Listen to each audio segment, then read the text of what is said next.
nous avons beaucoup parlé de l'enfance tous ces derniers temps dans cette grâce de la nativité, et il est certain que l'enfant nous conduit au Père. Il ne peut pas y avoir d'enfant s'il n'y a pas de Père. Et pour nous, cette image du Père est tellement fondatrice de ce que nous sommes. C'est l'apôtre Philippe qui avait pressenti cela en disant à Jésus, « Montre-nous le Père et cela nous suffit. » Et il est vrai que pour chacun de nous, cette expérience de la rencontre avec le Père va être déterminante dans notre vie. Nous ne sommes pas des vagabonds, nous avons un lieu vers lequel nous nous dirigeons, c'est la maison du Père. Et il est important pour chacun de nous situer par rapport à cette paternité divine. Souvent, nous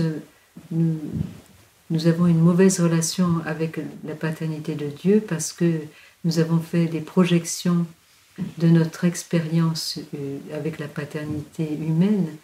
Et parfois, les pères de la terre sont maladroits dans leur difficulté à exprimer leurs sentiments ou dans leur difficulté aussi à gérer l'éducation face à des enfants qui ne sont pas toujours faciles. Ils ne voient pas d'autre alternative que de hausser le ton, que de devenir agressif, que de crier, que de se fâcher, que de se mettre en colère. Et l'enfant développe un sentiment parfois de haine, de rejet du père. Mais aussi, aujourd'hui, on rencontre beaucoup de pères qui sont absents, beaucoup de familles où le père n'est plus là, le père n'assume pas. Le père, je connais plusieurs jeunes femmes qui, quand elles ont appris qu'elles étaient enceintes et quand elles l'ont partagé avec leurs compagnons, il est parti, il leur a dit c'est ton problème, il faut que tu avortes. Donc il y a comme une défection des pères, et c'est pourquoi pour nous c'est tellement capital de redécouvrir le chemin du cœur du Père, de notre Père du ciel. Et en fait, c'est le chemin de la liberté.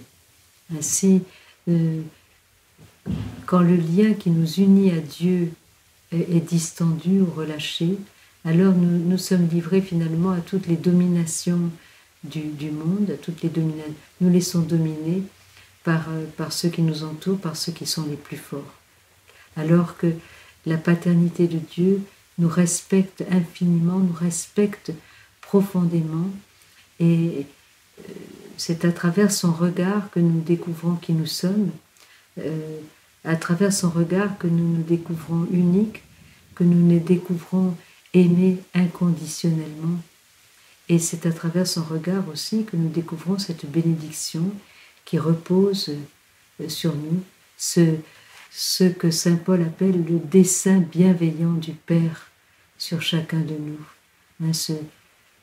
Ce projet de bonheur qui repose sur nos vies et dont nous avons à nous emparer dans la foi, nous devons y croire, comme Abraham a cru à la promesse de Dieu, chacun de nous, dans notre vie, nous avons un défi. C'est de croire à cette promesse de vie, de bonheur qui repose sur notre vie. Cette bénédiction de Dieu dans laquelle nous avons tant de mal à croire et à adhérer parce que nous avons une mauvaise image de nous-mêmes, nous nous méprisons, nous nous sous-estimons. Et c'est simplement donc en entrant dans l'intimité avec Dieu. Et pour cela, nous pouvons demander à la petite Thérèse de nous conduire vers le cœur du Père, elle qui avait une telle relation déjà avec son Père de la terre, qui a été vraiment une très belle icône du Père du ciel.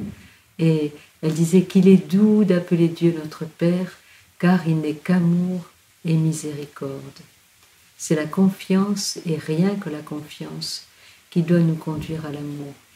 Alors, demandons dans ces temps où nous nous réjouissons de la naissance de l'enfant Dieu comme une folle espérance pour notre monde d'aujourd'hui, demandons vraiment au Père de nous conduire sur le chemin de son cœur, pour que nous puissions nous réfugier dans le cœur du Père, que nous puissions nous laisser consoler, pour que nous laissions nous restaurer totalement, et que nous puissions vraiment, je dirais, rentrer dans la plénitude de notre vie, qui nous est promise, à laquelle nous avons droit.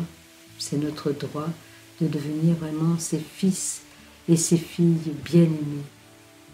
Alors vraiment, dans ces temps, profitons de cette grâce qui est donnée pour